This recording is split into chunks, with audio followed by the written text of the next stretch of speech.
Ravi de vous retrouver pour ce nouveau numéro du Dessous des cartes. Aujourd'hui, on commence avec ces voitures flambant neuves, sorties d'usine, de marque chinoise, prêtes à débarquer en Europe pour conquérir de nouveaux marchés.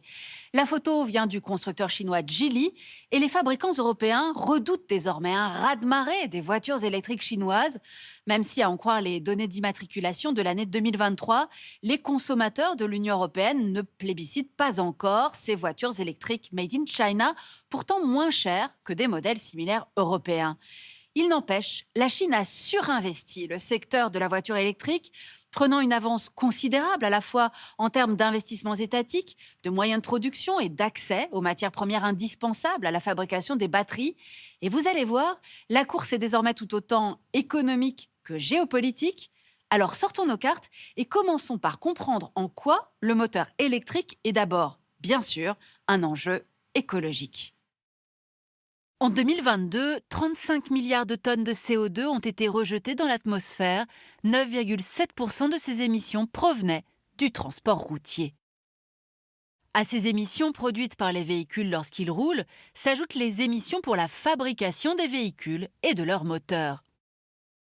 Si les émissions pour la fabrication des voitures électriques sont plus importantes que pour les voitures thermiques à cause de la fabrication des batteries, leur rejet à l'usage est quasiment nul.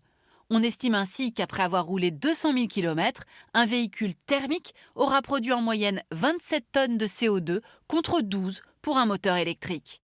À cet avantage écologique s'ajoutent des avantages financiers. L'entretien d'une voiture électrique coûte 15 à 30% de moins qu'une voiture thermique, à condition de ne pas devoir changer la batterie une fois la garantie expirée ou suite à un accident. Mais la principale économie est liée au prix de l'énergie. Parcourir 100 km avec un véhicule électrique coûte 1 à 5 fois moins cher qu'avec un véhicule thermique. Tous ces avantages ont poussé de nombreux pays à imposer des quotas de vente de voitures électriques dans un horizon proche.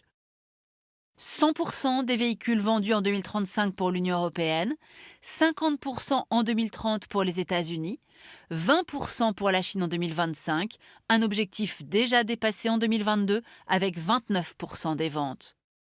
Une perspective réjouissante, d'ores et déjà une voiture sur 5 vendue dans le monde en 2023 est électrique. Et le parc de voitures électriques est passé de 3 millions en 2017 à 26 en 2022. Mais il ne représente encore que 2% du parc total de véhicules. Alors voyons maintenant comment les constructeurs s'adaptent à cette demande exponentielle et aux défis de cette nouvelle technologie. Au début des années 2000, le marché des constructeurs est dominé par les Japonais, les Coréens et les Occidentaux. Et peu d'entre eux s'intéressent au marché du véhicule électrique, à l'exception de Nissan avec sa Leaf ou du nouveau venu Tesla qui voit le jour en 2003 avec son Roadster. En 2010, sur un total de 1 milliard de véhicules en circulation, moins de 20 000 d'entre eux étaient électriques. Mais à partir de 2009, surgit un acteur clé qui va préempter ce marché de la voiture électrique, la Chine. Voyons comment. Pour compenser sa dépendance vis-à-vis des Occidentaux et son retard technologique dans la construction des moteurs thermiques, elle investit massivement dans la recherche et la fabrication de véhicules électriques. Afin de soutenir la production, Pékin met également en place des projets dans 13 villes pilotes intégrant des milliers de véhicules électriques. Une initiative qui sera suivie d'une politique de subvention à l'achat massive qu'on estime à 57 milliards de dollars entre 2016 et 2022. Ces différentes initiatives et son énorme marché interne ont permis à la Chine d'arriver aujourd'hui en tête du parc de véhicules électriques en fonctionnement, avec 14 millions d'unités sur un total mondial de 26 millions. Regardons les ventes à présent. La Chine dépasse les 8 millions d'unités, soit 60% du marché mondial, loin devant l'Europe, 3 millions d'unités, et les États-Unis, 1 million d'unités. Une hégémonie qui inquiète à plus d'un titre les puissances automobiles traditionnelles, car le marché interne chinois ralentissant, elles craignent désormais un déferlement des marques chinoises sur leur propre territoire. Tout particulièrement en Europe, où les ventes de véhicules électriques représentent jusqu'à 88% dans un pays comme la Norvège. L'arrivée du géant chinois BYD, qui va construire une usine en Hongrie, est vue d'un très mauvais œil par les constructeurs traditionnels. Car l'entrée de gamme BYD est vendue 29 000 euros, contre 42 000 euros chez Tesla pour un modèle 3 ou 43 000 euros chez Volkswagen pour une ID3. La situation est d'autant plus problématique que la Chine est également devenue le leader incontesté dans le domaine des batteries électriques, sans lesquelles les voitures ne peuvent fonctionner. Voyons comment. La Chine est tout d'abord dotée d'une énorme capacité de production de batteries. En 2022, sa capacité totale était de 1,2 TWh, soit les 3/4 des capacités mondiales, contre 8,5% pour l'Europe, 7% pour les États-Unis et 8,5% pour le reste du monde. Afin d'asseoir un peu plus son leadership, la Chine s'est également assurée un quasi-monopole de la production des principaux composants des batteries. 85% des anodes et 70% des cathodes. Même les batteries produites hors de Chine le sont donc le plus souvent avec des composants chinois. Et de façon à maîtriser l'intégralité de la chaîne de production, Pékin est aussi devenu le leader incontesté de l'extraction et du traitement des minerais dits critiques qui sont absolument nécessaires à la fabrication des cathodes. Le lithium, qu'on qualifie désormais d'or blanc et qui provient principalement d'Australie et du Chili, le cobalt, qui vient principalement de RDC et d'Indonésie, et le nickel, qui provient principalement d'Indonésie et des Philippines.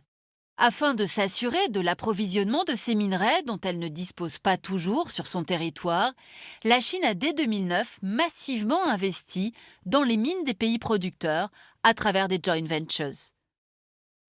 Le cas de la RDC, premier producteur mondial de cobalt, est le plus significatif, car les entreprises chinoises y sont majoritaires, notamment à Tenke Fungurume et Kisanfu, où le géant chinois CMOC exploite les mines en partenariat avec le fabricant de batteries CATL.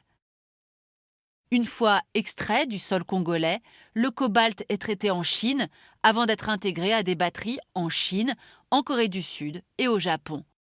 Batteries qui seront ensuite exportées en Europe et aux États-Unis.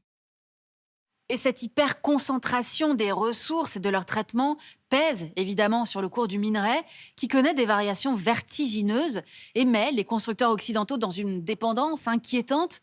Alors vous l'aurez compris, la très grande vulnérabilité des pays occidentaux face à Pékin peut constituer un frein majeur dans le remplacement des moteurs thermiques et la réalisation des objectifs européens en matière de décarbonation. Voyons donc maintenant quelles sont les solutions qui sont mises en œuvre par les pays occidentaux pour essayer de sortir de cette dépendance. Afin de déjouer le monopole chinois, les constructeurs automobiles se sont lancés à corps perdu dans l'aventure électrique en tentant de relocaliser leur chaîne de production. Les gouvernements européens et américains investissent également désormais massivement pour produire des batteries. L'UE a lancé de nombreux projets de giga-usines de fabrication. Quant au gouvernement Biden, il a lancé un plan à 369 milliards de dollars de subventions sur 10 ans pour développer les énergies vertes, dont une partie devrait être fléchée vers la fabrication de batteries. Les Occidentaux cherchent également à maîtriser leur approvisionnement en ressources, notamment en lithium, car toutes les réserves ne sont pas exploitées, et des ressources supplémentaires pourraient porter les réserves mondiales de 26 millions de tonnes à 98 millions. Aux États-Unis, par exemple, un gisement pouvant contenir jusqu'à 120 millions de tonnes a été identifié en 2023 à la frontière du Nevada et de l'Oregon. L'exploitation de ces ressources reste toutefois encore très compliquée dans bien des cas. Un troisième axe de développement est la recherche de nouveaux modèles de batteries. Deux nouvelles technologies sont prometteuses, les batteries lithium-fer-phosphate qui se passent de cobalt et de nickel, et les batteries Na-ion qui remplacent les minerais critiques par du sodium. Autre solution pour réduire la dépendance à la Chine, mettre en place une véritable filière de recyclage des batteries électriques, dont les métaux pourraient à l'avenir être recyclés à hauteur de 90%. Mais aujourd'hui, seul 1% des batteries lithium-ion est recyclé aux États-Unis et dans l'UE, faute de moyens suffisants. Les investissements de départ étant très lourds, une volonté politique forte est nécessaire pour développer la filière. Enfin, autre piste, de bon sens, réduire la taille et le poids des voitures. Car plus une voiture est lourde, plus elle nécessite d'énergie pour se déplacer et donc de minerais pour avoir une batterie suffisamment puissante. Ainsi, une Tesla Model Y pèse le double d'une Twingo, elle consomme 2 fois plus d'électricité pour rouler et sa batterie utilise 5 fois plus de minerais critiques. Afin de sortir de la dépendance et rendre la voiture électrique plus vertueuse, il faudra donc un changement massif d'état d'esprit des consommateurs comme des constructeurs. Voilà pour cet état des lieux du marché de la voiture électrique, dominé, on l'a vu, par la Chine. Mais les autres grands acteurs européens, notamment, se mobilisent désormais. Alors nous avons conclu sur la suggestion de nous habituer à prendre des voitures de taille modeste pour limiter la facture en lithium et en émissions de CO2. Autre option, plus radicale, rêver d'un monde avec de moins en moins de voitures individuelles, parce que le télétravail, parce que des transports publics améliorés, parce que les voitures partagées. Si vous voulez en savoir plus, le chercheur Vincent Kaufmann a mené avec d'autres un travail intitulé Post-Car World, le monde après la voiture. Et pour ceux d'entre vous qui voudraient se spécialiser sur le sujet, cette histoire de la voiture électrique et de ses constituants par Adrien Fouquier et Yves Thomas. Ainsi s'achève ce nouveau numéro du Dessous des cartes. Rendez-vous bien sûr la semaine prochaine, même endroit, même heure. Et d'ici là, n'oubliez pas arte.tv et nos réseaux sociaux pour retrouver l'ensemble de nos vidéos. À bientôt.